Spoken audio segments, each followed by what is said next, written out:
RCN. Le son de la différence. Réussite éducative sur RCN, animé par le clown Chamallow et David Richard. Et l'autre clown, David Richard. Oui, bonjour chers auditeurs. Merci de suivre nos aventures depuis déjà bien des saisons. Et là, c'est Réussite éducative. Vous avez sûrement suivi les aventures la semaine dernière et la semaine précédente, à savoir la vie associative. Petite tradition dans l'émission, je rappelle un petit peu les invités, les thématiques de la semaine précédente. D'autant plus que vous le savez, les jeudis, c'est-à-dire le lendemain de l'enregistrement en direct. Aujourd'hui, nous sommes le mercredi 20 et vous savez que le jeudi à 16h, c'est la rediffusion de l'émission de la semaine d'avant. Donc comme ça, si vous voulez l'écouter, la semaine dernière, je recevais les Chardons 54 pour la manifestation Une rose et un espoir, dont je parlerai dans 30 secondes quand je referai comme ça un petit rappel, un petit calendrier des manifestations à venir. On avait également reçu les Restos du Cœur, mon ami Laurence, qui était venu parler de la collecte nationale qui a eu lieu il y a quelques semaines. Voilà, mais aujourd'hui, et la semaine prochaine encore, et la semaine d'après encore, là, on rentre dans une étape de réussite éducative et avec mon ami David. Ça va, David ? Ouais, ça va bien. Merci, David. Bah de rien, je sais pas de quoi, mais je vais le dire, je mets la pression. Merci à toi, merci à la technique Jean-Luc d'avoir bien accepté, disons, de démarrer cette émission sur les chapeaux de roue encore plus que d'habitude, parce que j'ai fait un petit modification horaire dans la préparation de l'émission, on va dire. Et du coup, merci beaucoup. Parce que ça t'a donné beaucoup de mal à préparer. Ouais, bah, il a fallu tout refaire en une semaine, mais voilà. C'est sympa. Merci en tout cas. Mais on t'a quand même fait une très très belle émission, parce que je vois qu'il y a du beau monde autour de la table. Peut-être je donne quelques infos, que ça sera un petit suspense. Donne quelques infos, parce que comme ça je vais aller ouvrir à notre chroniqueuse Tess Black. Elle est arrivée. Qui a priori est en bas, mais personne ne lui ouvre. Vous avez la beauté du direct, chers auditeurs. C'est ça, c'est magnifique. Oh là là, la beauté du direct. Tess Black qui arrive, on la connaît. Tess Black. Ah non, mais c'est génial. Et en plus, vous le savez, Réussite éducative a des fils rouges comme ça, des thématiques qui reviennent, des invités qui reviennent, et Tess Black en fait bien entendu partie, et à chaque fois qu'elle revient en plus elle parle d'une autre thématique, d'une autre activité artistique qu'elle aborde, qu'elle découvre, qu'elle développe, et je pense qu'aujourd'hui encore ça va être très intéressant. David est parti ouvrir les portes de notre studio magique, et moi je vais en profiter pour donner quelques informations consacrées à la vie associative. Vous savez, on fait toujours comme ça une passerelle entre les deux émissions, sauf au niveau des pauses musicales malheureusement, car vous le savez, Réussite éducative, les choix des pauses musicales sont faits par David. On peut critiquer puisqu'il vient de sortir des studios. Donc n'hésitez pas à reprendre bien sûr ces émissions les mercredis à 17h d'ici quelques semaines quand la vie associative sera de retour. J'ai un invité qui est en train de... Ça va aller ? Ça va Théo ? Oui. Suspense. Si vous étouffez tous, je ne vais pas faire l'émission tout seul les amis. Hein. Donc quelques infos, oui, nous aurons le week-end du 27 et 28 avril, bien sûr, vous le savez, Une rose, un espoir, Chardon 54, ils sont venus, bien sûr, mon ami le président des Chardons 54 était venu ici nous parler de cette belle action au profit, bien entendu, collecte de dons pour la lutte contre le cancer, 27-28 avril, Une rose, un espoir, vous les connaissez, tous ces motards qui vont sur les routes de notre petite cité heureuse et bien plus loin de toute la région pour proposer des roses en échange de dons pour la lutte contre le cancer. On en reparlera, n'hésitez pas à écouter l'émission en podcast, l'émission de la semaine dernière déjà, bien entendu, voilà, c'est fait. Donc il repasse demain à 16h les jeudis. Chardon 54, vous trouvez tout ça sur internet, Une rose, un espoir, mais voilà une très très belle action. De nombreux motards vont sillonner les routes, et puis avec votre serviteur d'ailleurs, qui fera de la sculpture sur ballon, avec sa belle perruque de toutes les couleurs, et sa princesse Adèle qui devrait être dans les parages. On va animer tout ça, ça va Tess Black ? Vous savez qu'on n'arrive pas en retard à la radio. Hein. Ah, ça fait plaisir de te voir. Mais attends, j'avais encore présenté personne. Hein. Alors, mystère et boule de gomme. Ensuite, chers auditeurs, pour la vie associative, vous savez que le 30 mars, le matin, je serai en animation au nom de l'association Les Petites Grandes Âmes à Villers, auprès des commerçants de Villers. Vous retrouvez tout ça bien entendu aussi sur les podcasts ou sur le Facebook Chamallow Saltimbanque, où j'ai remis la liste des commerçants qui participent à cette action, la chasse aux œufs pour les enfants. Ils pourront faire des dessins, ramener des dessins, en faire sur place. Il y aura un magicien, votre serviteur, qui fera des ballons et du jonglage, et puis vous aurez également 2 maquilleuses. Ça, c'est à Villers, les commerçants qui sont unis pour la chasse aux œufs de 10h à 13h. Et à 14h, comme l'an passé, je foncerai avec le monocycle et j'irai au parc Richard Pouille. Et là, ça me permet de saluer mes amis du Secours Populaire. Parlons beaucoup du Secours Populaire, des belles actions. Vous savez, en hiver, il y avait des belles actions. Puis là, avec les beaux jours qui arrivent, il y aura également des belles actions du Secours Populaire.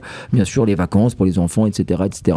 Et là, ça sera la chasse aux œufs du Secours Populaire. Elle démarre à 14h le 30 mars au parc Richard Pouille à Vendeur. Il y aura une maquilleuse, votre serviteur pour les ballons.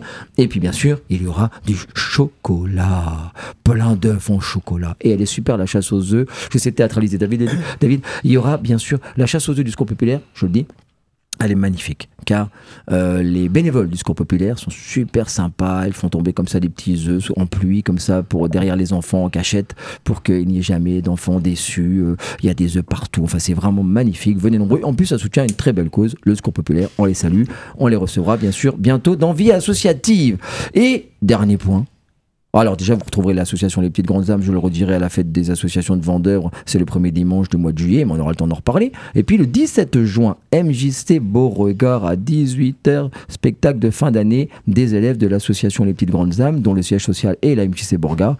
Alors, ça sera le 17 juin, on en reparlera, mais vous pouvez déjà bloquer la date, chers auditeurs. Et tout de suite, on va donner la parole à David qui va enclencher ce magnifique tour de table qui vient dont le panel vient de s'étoffer avec l'arrivée de Tess Black. En direct. Eh bien, allons-y, effectivement, puisque ça s'est étoffé, il va falloir expliquer maintenant. Ah oui. Exactement. Non, on va faire un tour de table, donc on a quasiment que des gens connus, à part une petite exception dont on va parler juste après. On a Anaïs qui est avec nous. Comment ça va ? Bonjour, ça va très bien. Ça va très bien. Tu nous redis juste où tu travailles ? Je travaille à l'association Jeunesse Cité, qui est sur l'implantation du coup Champ-le-Bœuf. Merci. Nous retrouvons pour la combienième fois, je sais pas. On va compter, je pense. On va arrêter de compter. Nous retrouvons Tess Black qui va venir nous parler comme d'habitude d'un sujet un petit peu de pop culture. On peut résumer ça comme ça, oui, dans ce que tu fais. Et tu vas nous parler de quoi ou de qui aujourd'hui ? Du personnage de Sauron, donc le méchant dans Le Seigneur des Anneaux. Voilà, ça va être léger, c'est bien. Je suis déjà perdu. Et en plus, on t'a perdu, ouais. On t'a perdu. Alors justement, on terminera avec notre exception. Je vais demander à Tilio comment il se porte ce garçon-là. Bah ça va. Je viens de te faire la pire introduction du monde. C'est ignoble. tu vas. Qu'est-ce que tu viens faire ici aujourd'hui ? Bah je viens rapper. Ah bah ouais. On s'y attendait un peu. Attends, j'ai des carottes là. Voilà, ça démarre pas. Je le dis aux auditeurs. Je le dis aux auditeurs. Même moi, j'ai réussi à me déstabiliser moi-même avec cette blague. Mais faut dire quand même, il fait super beau et il fait chaud. C'est le premier jour de printemps. Et pourtant, Tilio, il gèle. J'ai pas compris. C'est pas grave. Tu nous as dit que t'avais mis du gel. Oh là là, si tu suis rien, toi aussi. Si tu fais des blagues. Oh, il suit rien. Tu fais des blagues pourries, visuelles à la radio. Bien. C'est ça la marque de fabrique de notre émission. Et à la droite du super rappeur, nous avons... Exactement. Bonjour, alors je m'appelle Sevac. Mon nom de scène c'est DJ Sevo. Je suis DJ, ça fait à peu près 2 ans. Mais depuis tout petit, moi je tourne avec mon père, avec lui il est chanteur. Voilà, j'ai fait plus de 1500 soirées dans ma vie, donc voilà, c'est un peu... Et rappelle-nous un peu ton âge. J'ai 16 ans. Voilà. Ouais, c'est ça aussi. On parlera de tout ça dans très peu de temps. Moi, je propose que... Alors, est-ce que j'ai un peu d'actualité ? Moi, non, pas spécialement. Je me suis pas préparé du tout à faire de l'actualité. J'ai pas préparé mes blagues, il a pas préparé. Peut-être j'en ai, mais c'est un mystère. On peut quand même souligner que il vient du Champ-le-Bœuf et c'est quand même une de ses grandes qualités. Ouais. C'est la plus grande qualité. C'est la plus grande qualité, exactement. Moi, je propose qu'on commence avec un petit peu d'ambiance, justement, que tu nous as apporté. Oui, y a pas de souci. Ouais, on va faire ça. 17h-18h, réussite éducative sur RCN. Merci, merci bien. Alors on va reprendre en fait avec Anaïs qui connaît bien DJ Sevo, du coup de son nom de scène, pour nous expliquer un petit peu de quoi il retourne. Oui, donc en fait à Jeunesse Cité c'est Vac, parce comme on dit c'est Vac en français c'est ça, puis Sevo en arménien. On se connaît depuis un petit bout de temps maintenant. Et en fait c'était la semaine pendant les vacances de février où on a organisé un chantier argent de poche, où Sevac était invité sur ce chantier. Et c'est en discutant en fait avec lui où il me disait qu'il était parti bosser avec son père un week-end. Et en fait ça m'a un peu interpellée en me disant bon généralement les jeunes quand ils me disent ça c'est qu'ils vont bosser sur un chantier avec papa avec la truelle et la brouette. Et finalement quand il m'a dit que il était participait en fait aux soirées avec son papa et qu'il était DJ, ça m'a un petit peu interpellé. Ça sort un peu de l'ordinaire. Ouais, de l'habituel. Donc du coup, je trouve ça super cool. Donc voilà, j'ai proposé de venir parler avec nous à la radio de ça en plus en profondeur. Et puis voilà. Si tu devais te présenter un petit peu pour nous expliquer qui tu es. Comment tu ferais ça? Dans la vie, moi, je suis sportif. Je vais en cours, je suis en seconde, en lycée général à Georges de la Tour.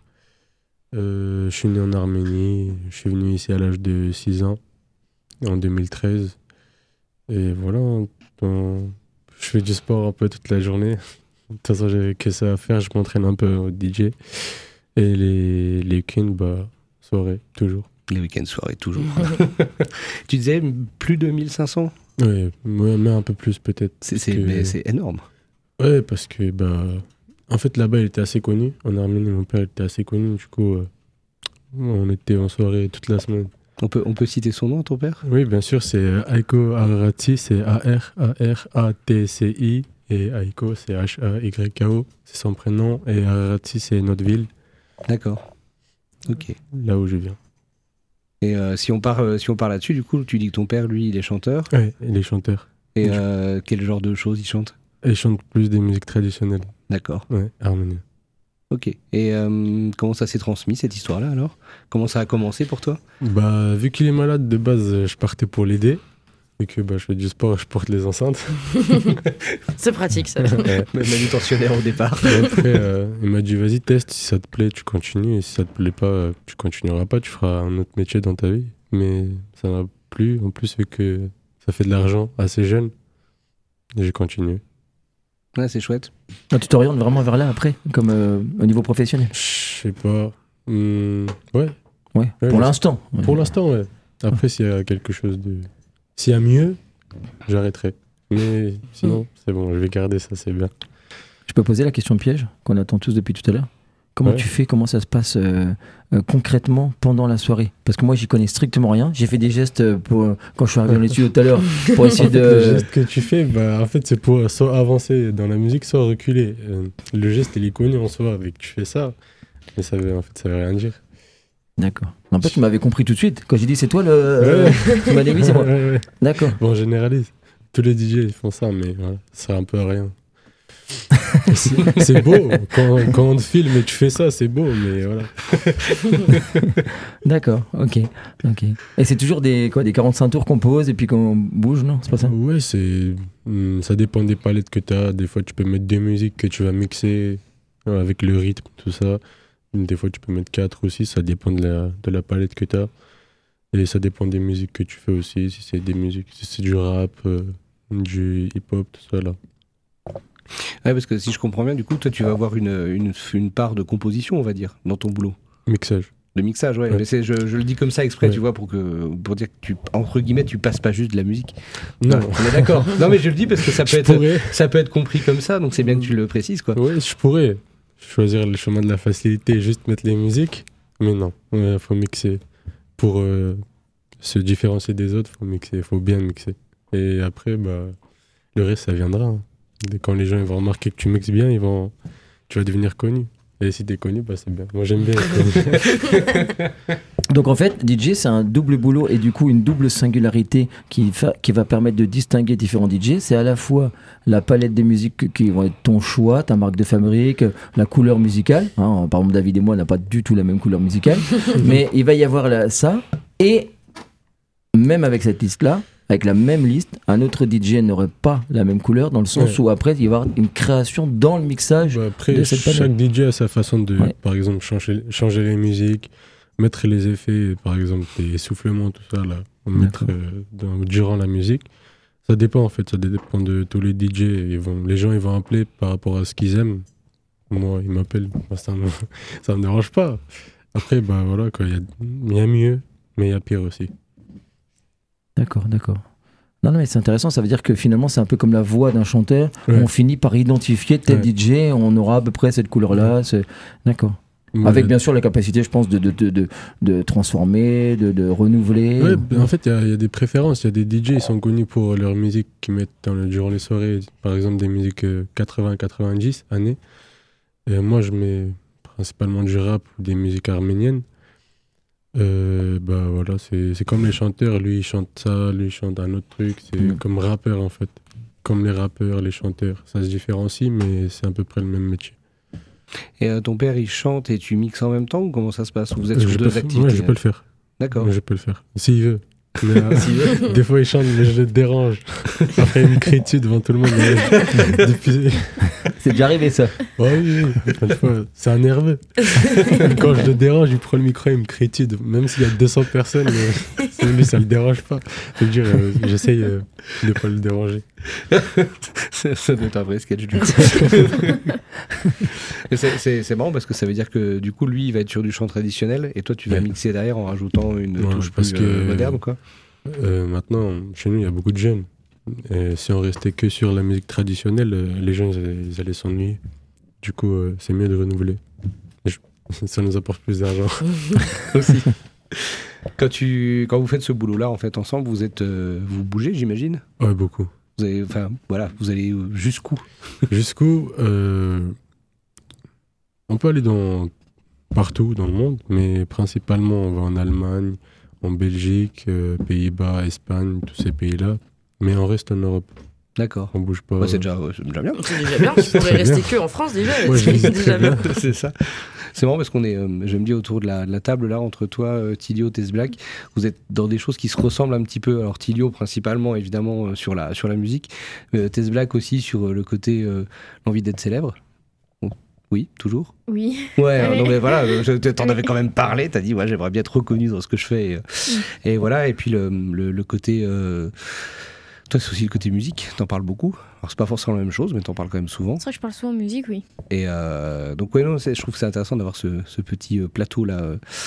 Ok. Est-ce que tu as, Chamelot, t'as des réflexions, des très très longues questions qui ne s'arrêtent jamais, qu'on sait plus ce que tu nous demandais au début, éventuellement Il me connaît. Non, mais c'est vrai que moi, je suis intrigué parce que j'y connais strictement rien au mixage. Et du coup, comment c'est, par exemple, concrètement, quand vous arrivez avec ton père, hein, puisque actuellement, c'est avec... Donc, vous êtes nombreux, d'ailleurs on va dire, toute ma famille, en fait, on travaille dans la fête. Ça veut dire, ma tante et ma mère, ils font dans la décoration, robe de mariée, d'accord, tout ce qui est gâteau. Mon oncle est dans la cuisine, et nous, on est dans la musique. Du coup, voilà, s'il y a un mariage, on peut tout vous faire. pouvez tout faire, en fait. Ouais. C'est pas mal. Vous arrivez avec tout le package.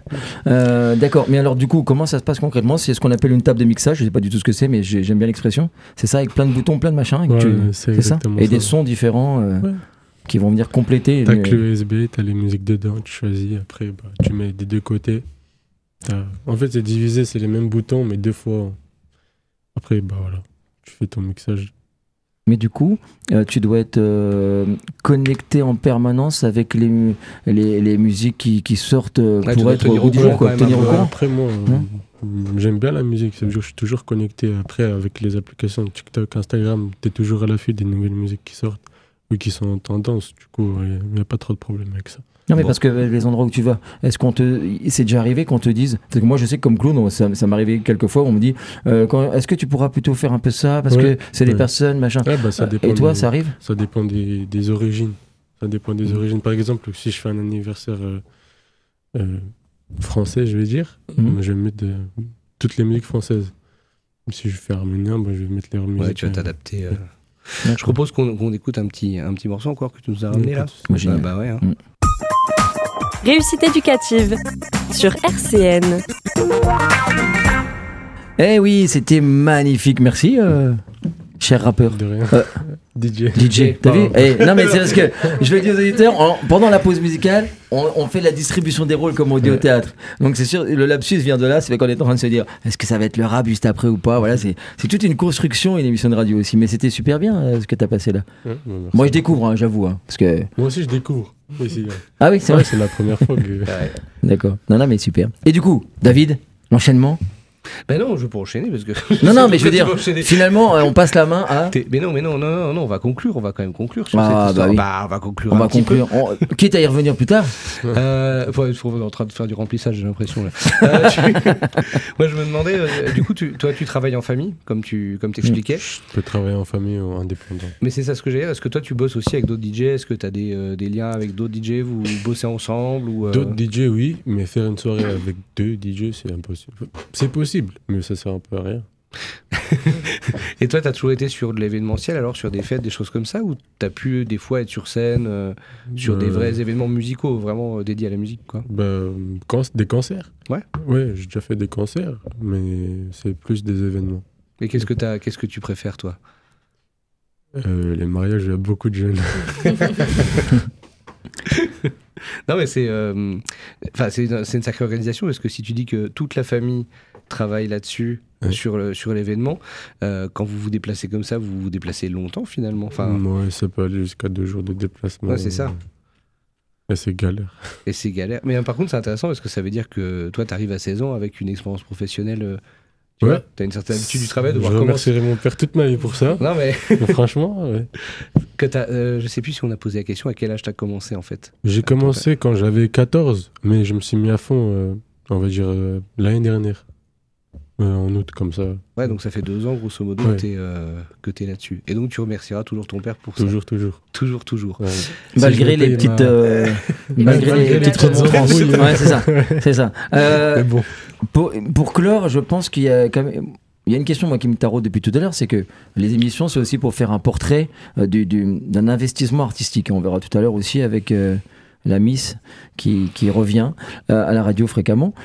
Et du coup, il y a une question... Comment tu parles? T'as vu comment je parle bien, toi? La Miss Tinguette. Non, mais il y a une question qui me taraude, c'est que tu as dit je suis un élève en seconde, et puis tu nous as parlé d'un chiffre très important quand même de soirée. Et bien justement, moi, ma question c'est, est-ce que c'est pas trop difficile, parce que tu dois avoir déjà quelques dates de prévues, de posées, voilà. Est-ce que c'est pas difficile de concilier les deux, même au niveau de la projection mentale, parce qu'en fin d'année, un élève de seconde a aussi des échéances, etc. Et plus les dates, est-ce que c'est pas trop dur d'avoir comme ça cet équilibre entre ces deux choses? C'est dur, mais ouais, les dates, j'essaye de faire un maximum les week-ends, comme ça me prend pas de temps pour les devoirs. Ouais. Et le sport, c'est en fait c'est un péché mignon, c'est une perte de temps, grande perte de temps, c'est le sport. Toute ma vie. Le sport, c'est jamais une perte de temps. Ah, si. Okay. C'est trop? Ouais, moi, j'en fais trop, je crois. Ouais, peut-être quand c'est excessif. Trop pour ça. Il y a le père d'un côté, alors, non, c'est pas ça. Un micro. Non, mais d'accord, donc ça, tu sens que l'un ne pénalise pas l'autre, t'arrives à ouais, j'arrive à gérer le temps. Non, mais c'est bien, bravo. En parlant de gérer le temps. Belle transition, David. Pas mal. Donc tu disais que ton père chantait. Ouais. Et je crois que là, donc, on va avoir un petit hommage. Ouais, un petit duo. Qu'il a fait avec un ami à lui. Il habite en Russie. Donc, d'accord. Donc on va entendre le père de DJ Sevo avec un ami à lui. Ça marche.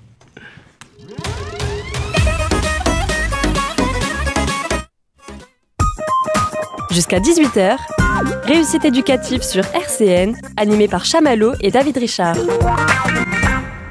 Et oui, c'était chouette, hein. Merci. Merci, c'est beau. C'était sympa. Merci, vous aussi. Bon, et tout de suite, sans transition, on fait plus de remplissage, on va tout de suite enchaîner avec... Alors moi j'aime bien parce qu'on va enchaîner avec Tess Black qui va nous parler de Sauron, et plus Black que Sauron, enfin voilà, plus dark en fait pour être précis. Mais wow. Bon, ouais. Tu veux nous parler de Sauron, mais qui a envie de parler de Sauron comme ça à la radio d'un coup? Et qui connaît Sauron? Moi je suis d'humeur à parler Sauron, on va dire voilà. Raconte-nous un peu qui est ce charmant garçon. D'abord, je vais déjà préciser qui est Sauron, puis après, je vais partir dans les détails. Resitue l'œuvre générale. Oui, tout simplement. Donc, Sauron est un peu près le personnage principal du Seigneur des Anneaux, qui est un roman écrit par J.R.R. Tolkien, qui a été adapté il y a une vingtaine d'années par un réalisateur néo-zélandais du nom de Peter Jackson, et dont le personnage de Sauron est le méchant principal, qui est un peu le méchant de tous les films, les livres que j'ai pu lire, un des plus puissants existants dans tout, vraiment. Et donc c'est un peu pour parler de lui, de son histoire, de son passé, parce que on le connaît donc dans l'œuvre principale en tant que quelqu'un qui veut juste contrôler le monde, cruel, et un peu trop compliqué à battre. Mais il a une histoire. Bien sûr. Attention, notre expert, c'est ce que je te disais en antenne. Après l'histoire, j'avoue, je le connais sans connaître tous les détails, donc si on peut essayer de me rattraper l'expert numéro 2, ça serait parfait. Est-ce que tu veux que je te fasse ta chronique? Non, peut-être pas. Non, je te laisse continuer, je préciserai éventuellement, parce que le personnage est intéressant. Il y a des analogies avec les différentes religions qui sont assez intéressantes. Donc Sauron, à la base, ne porte déjà pas le nom de Sauron de base, il s'appelle Anathar. Oui. Parce qu'il a un deuxième prénom aussi qui est Merion. Je sais jamais c'est lequel, mais parce qu'on lui donne les deux prénoms là, et en fait, sous une de ses formes de Merion, je sais qu'il est. C'est plus en fait. Oui, c'est ça. Je vois que t'es en train de retomber sur tes pieds, vas-y. Oui, donc en fait, quand on l'appelle Merion, c'est parce que c'est quand il est devenu méchant. Avant de devenir le grand Sauron, le grand méchant, il était déjà méchant. Il a été contrôlé par quelqu'un d'encore plus puissant, qui est un Maillard, qui sont des personnes créées par le dieu de ce monde. Morgoth. Ouais, donc Morgoth. Le méchant, encore plus méchant que le méchant. Ouais, c'est ça, sauf que Morgoth a quand même été battu plus facilement. Et donc, Morgoth s'est servi donc de Sauron, enfin, d'Anafar, qui est devenu Merion, qui est devenu quelqu'un de méchant, et on le reconnaît, on le voit déjà méchant quand il est transformé, parce qu'il ressemble à un méchant, je sais pas trop comment préciser, déjà par ses yeux rouges un peu magiques, ses cheveux orange, ses tenues noires et tout, qui classifient un peu... On a toutes les idées qui a mis un gel orange aujourd'hui. Et avant qu'il devienne cette personne, c'était juste un jeune magicien comme le magicien Gandalf ou Saruman, qui sont de grands magiciens connus. Aussi des personnages, ouais. Oui, lui, il s'appelait donc à ce moment-là Nafar, il était plutôt gentil, c'était une bonne personne, quoi. Il protégeait le monde et tout, mais donc il a été manipulé par Morgoth et est devenu méchant. Qu'est-ce qui t'intéresse dans ce personnage ? Sa puissance. Vraiment, parce que je regarde beaucoup la télé, je lis beaucoup de livres, je m'intéresse à beaucoup de choses, et de tous les personnages que j'ai vus, je trouve qu'il n'y aura jamais plus puissant que lui. Et c'est vrai, quand on le voit dans le film, il est pas... C'est vrai c'est un homme, en fait, dans le film, au début, on le voit sous forme de grande tour œil, qui fait des milliers, qui est plus grand que la tour Eiffel, même 20 fois plus grand qu'elle, vraiment à ce point-là. Et avant ça, il avait un corps et tout, et c'était juste un homme en armure, on voyait pas son visage. Et dans d'autres écrits hors Seigneur des Anneaux, on voit son vrai visage, il ressemble plus à un elfe, pas comme à Gandalf, qui est un vieux monsieur, donc à la grande barbe, aux grands cheveux, avec le chapeau et tout. Là, c'est juste un elfe bien habillé, bien en robe, et avec beaucoup d'amis, on le trouve quand même pas mal à ce moment-là. Le bad boy, tu sais.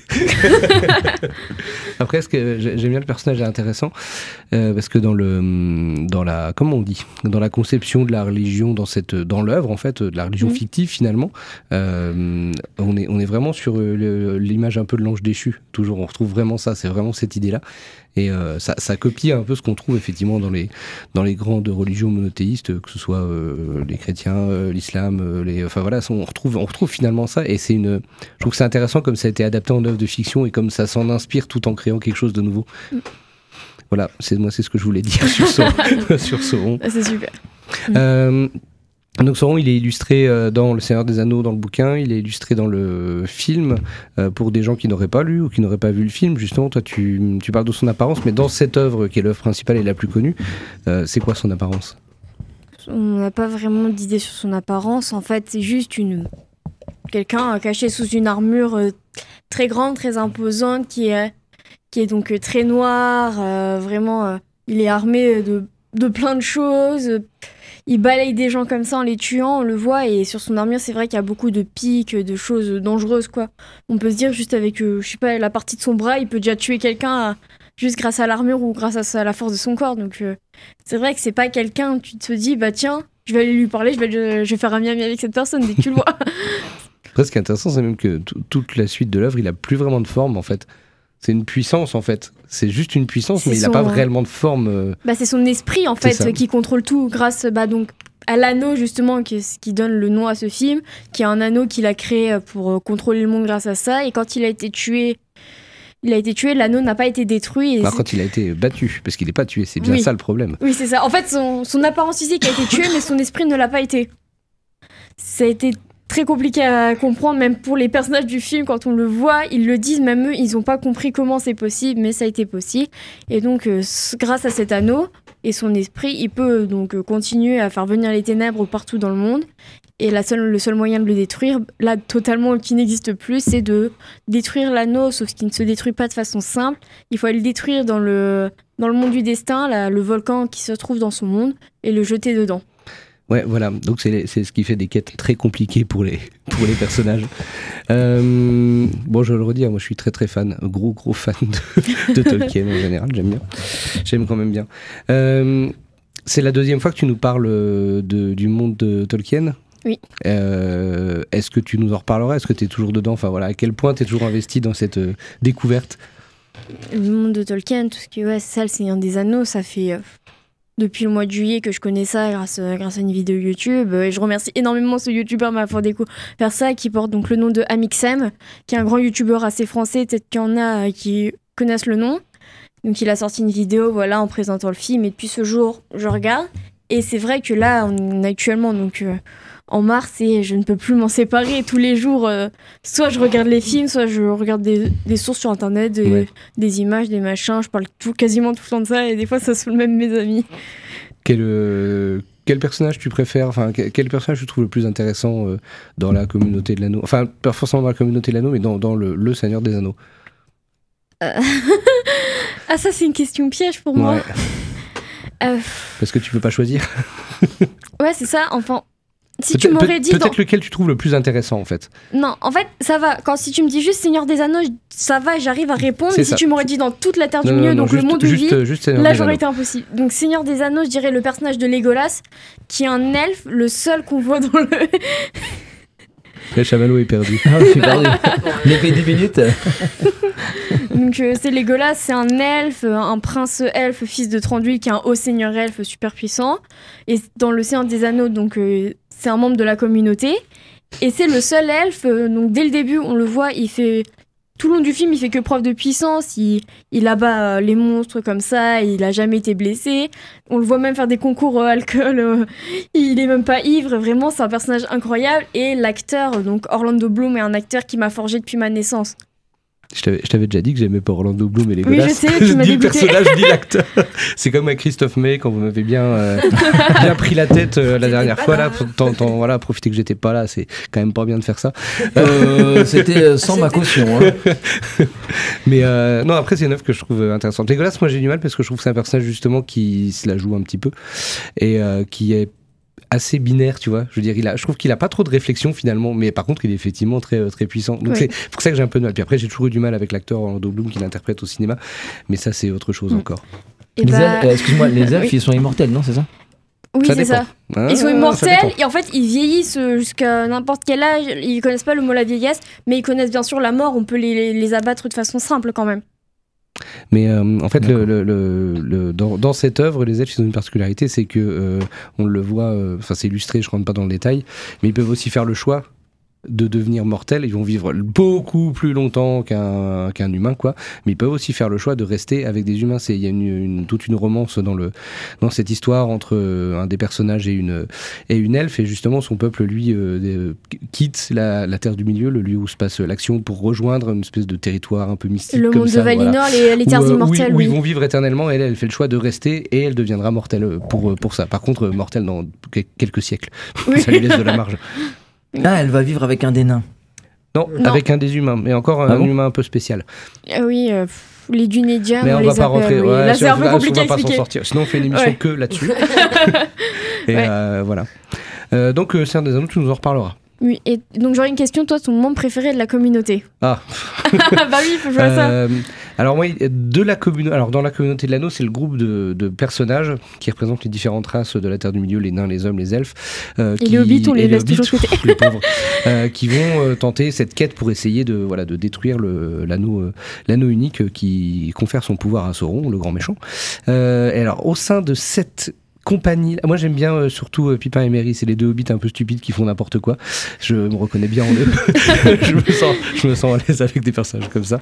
Et si on sort de ça, et puis on conclura là-dessus parce qu'on est encore petit. Écoutez, j'aime énormément, bien sûr son nom ne va pas me revenir, mais le frère de Boromir. Faramir, oui. Faramir, merci. C'est un des membres de la communauté, Boromir, qui va tenter de s'emparer de l'anneau parce qu'il va être corrompu par son pouvoir et il va vouloir s'en emparer en étant persuadé que son pouvoir va l'aider à faire le bien bien, même si on sait que cet anneau va corrompre les gens et qui feront de toute façon le mal. Et en fait, son frère à lui est un peu le fils mal aimé dans cette famille-là, et il essaie de défendre contre les armées de Sauron comme il peut certains postes avancés. Et en fait, c'est un personnage qui est vachement intéressant parce qu'il va aussi être tenté comme son frère par l'anneau. Il va y résister, mais il est toujours très ambigu, et j'aime bien parce que c'est un personnage un peu en demi-teinte comme ça. Ouais. Et pour le coup, je trouve qu'il a une vraie réflexion, une vraie profondeur, et on sent son dilemme, enfin, il est super intéressant là-dessus. Voilà. Ça c'est dit. J'ai parlé de Faramir, je suis trop content. C'était pas prévu. Moi, par Gollum, je ne connais pas d'autres personnages. À part qui? Gollum. D'accord. Je propose qu'on conclue ça sur un court morceau qui va nous permettre après d'enchaîner avec Tilio pour terminer cette émission, qui a encore des choses à nous proposer, puis avec qui j'aimerais bien discuter un petit peu justement de sa passion. Jusqu'à 18h, Réussite éducative sur RCN, animé par Chamallow et David Richard. Eh ben merci pour tous ces petits moments à propos du Seigneur des Anneaux. Merci beaucoup. De rien. Oh, dis donc, il y a Tilio qui est à côté de nous. Ah, tiens. Tiens. Ça va bien? Ça va. Il paraît que tu as une petite production à nous faire écouter. Effectivement. On va commencer par ça, puis on discutera après.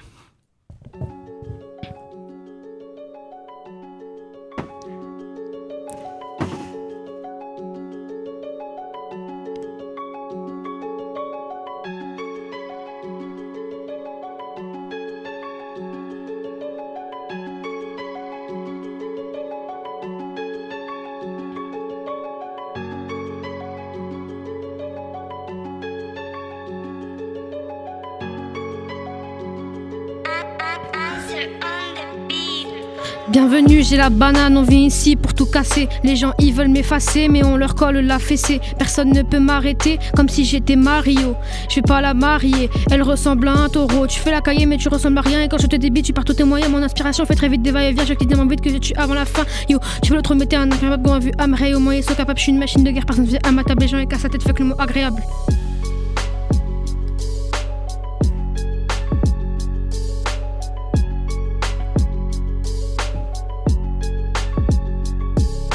Si je suis un rappeur, c'est pas pour rien. Sur le secteur, on fait les choses bien. Belle couture, on tâche pour les miens.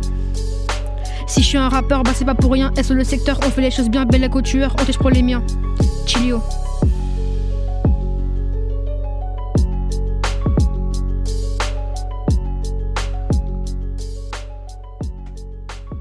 Eh bien, ça fait 3-4 fois qu'on t'entend. Ouais, 3 fois. Je précise quand même, je le dis, que lui est en direct au micro. C'est quand même intéressant de le redire parce qu'on l'a pas dit avant. Et que je suis toujours assez impressionné. Pareil. Je continue de me dire que toi, à force d'entraînement, ça va être quelque chose. Je pense quand même. Comment tu te sens quand tu vas passer là comme ça au micro? Stressé. Stressé? Est-ce que c'est un bon stress? C'est un stress qui te pousse ou c'est un stress justement qui... c'est un peu compliqué à gérer? C'est un bon stress. C'est un bon stress? C'est cool. Ça, tu l'as écrit quand? Parce que t'es réputé pour ta vitesse d'écriture. Ce matin. Voilà, j'attendais une réponse un peu dans le style. Ça rejoint un petit peu les thèmes que tu avais pu aborder la dernière fois. Je trouve que ça ressemble un petit peu. Et justement, c'est intéressant que ce soit un peu dans la même veine. Et sur l'aspect de protéger les siens, en fait. Ça, c'est des choses qui reviennent quand même. Qu'est-ce qui t'a le plus influencé, toi, en termes de musique? On en a un petit peu échangé très vite. Tu m'as dit que c'était principalement du rap. Oui. Après, si tu as quelques références hors rap, ça m'intéresse aussi, parce qu'il me semble que tu en avais évoqué quelques-unes. Mais partons sur ce que tu as envie. Si tu as 3 artistes à citer, par exemple, ça serait qui? Du rap actuel? De ce que tu veux, peu importe. Damso, comme d'habitude, je le dis à chaque fois. PNL, pareil, je l'ai déjà dit. Ouais. Et sinon, la première fois que j'ai écouté une musique où ça partait un peu rapidement, et c'est aussi qui m'a donné vite, c'est Believer de Imagine Dragons. D'accord. Ah oui, mais on l'avait déjà évoqué aussi. Ça, c'est pour toi des influences directes, c'est-à-dire c'est des choses que tu as écoutées et qui t'ont donné envie d'écrire et envie de chanter? Oui, c'est ça. D'accord, donc c'est comme ça que ça se fait. Et au niveau de l'écriture, tes inspirations en termes d'écriture? C'est la question piège. C'est la question compliquée, ouais. Est-ce que toi, tu as des éléments en fait pour te préciser, par exemple, attention Chamallow, des punchlines tu sais, voilà, est-ce que tu t'inspires de choses qui sont déjà écrites à certains moments, que tu vas réadapter, que tu vas réutiliser, que tu vas modifier? Des fois, oui, mais là, ce texte-là, je l'ai totalement écrit par mes pensées. Par toi-même. Voilà. Qu'est-ce qui fait que tu écris comme ça? Pourquoi t'écris en fait? Pourquoi j'écris? Alors, de base, c'était plus un passe-temps qu'autre chose. Et après, j'en ai fait et j'ai continué et ça m'a plu. Et je pense à DJ Sevo qui est à côté de toi. Est-ce que c'est une chose que toi, tu vas continuer de faire? Sûrement. Et avec un objectif peut-être de... Alors je sais que tu as déjà fait un petit peu de scène sur des petits événements, des événements déjà pas trop mal. La Block Party l'année dernière, tu avais été présent sur scène. Oui. Si j'ai pas de bêtises, tu reviens cette année? Normalement. Normalement, oui. Ah, c'est cool. C'est une bonne nouvelle. Ça me ferait plaisir, je serai là. Est-ce que toi, du coup, voilà, ton objectif, c'est de pouvoir te produire éventuellement après sur des plus grosses scènes, sur des... J'aimerais bien. T'aimerais bien? Rappelle-nous ton âge. J'ai 12 ans, bientôt 13. Ah, c'est ça, c'est-à-dire qu'il y a moyen... En fait, ça fait penser à ce qu'on disait tout à l'heure par rapport à toi. C'est vrai que c'est la précocité. Ouais, et puis ça fait pas longtemps en fait que vous êtes là-dessus, et il y a déjà, je trouve moi, des résultats qui sont assez impressionnants. Je sais pas ce que vous en pensez. Pensez vite parce qu'il nous reste 1 minute 30. Moi, c'est quasiment pareil que Sevac. Ça fait 2 ans et demi à peu près. Ça. Ouais, en tout cas, bravo. Parce que moi, je suis comme David, je suis impressionné par le texte, par le flow, comme on dit. Maintenant, je connais bien l'expression. Non, mais vraiment. Et puis, t'as le bon track, parce que c'est vrai que dans le métier, quand les rideaux s'ouvrent, il y a le track qui fait qu'on n'y va pas. Et puis il y a le track qui fait mal au ventre, mais on y va. Et je suis toujours impressionné parce qu'il y a un petit moment de silence, on te regarde, on est tous fixés sur toi, et tu reviens quand même la fois d'après pour vivre ce petit moment qui finalement est si bon quand on est artiste. C'est ce moment qui fait mal au ventre, mais qu'on adore. C'est quelques secondes avant de se lancer. Tout le monde nous regarde, il y a un grand silence, et il faut oser le faire celui-là, il faut oser le passer ce rideau-là. C'est ça. Et bravo. T'as déjà fait des duos? Oui, avec mon frère. Avec ton frère? Non, aussi avec des gens de la Block Party. C'est pareil, c'est un truc on continuera de t'inviter et de t'écouter, mais ça serait chouette aussi. Je sais pas, il y a sûrement des choses à faire. Je me tourne vers Anaïs, mais il y a quelque chose à faire. Et ça serait sympa. Est-ce que toi, ça te dirait sur une prochaine émission, du coup, de chanter mais debout avec micro, pied de micro? Est-ce que c'est une expérience que tu as déjà faite? Du coup, j'imagine que oui. Oui. Ça serait peut-être plus intéressant. Je me dis, si tu as un texte un peu plus long à un moment, tu vois. Enfin voilà. Pardon, excusez-moi. On pourrait le faire, on a déjà fait ça ici dans le studio, ça serait super. Fait. Je pense que ça serait pas mal. Ça serait vraiment bien. Et j'aurais une question la prochaine fois, justement, ça sera sur le choix des fonds musicaux qui accompagnent, parce que ça m'intrigue aussi, le travail que tu fais, pourquoi tel fond, etc. En fonction de quoi tu choisis tel ou tel décor musical à ton texte. Ça m'intéresse, on en reparlera, d'accord? Merci à tous. Au revoir. Impeccable. Sur le fil.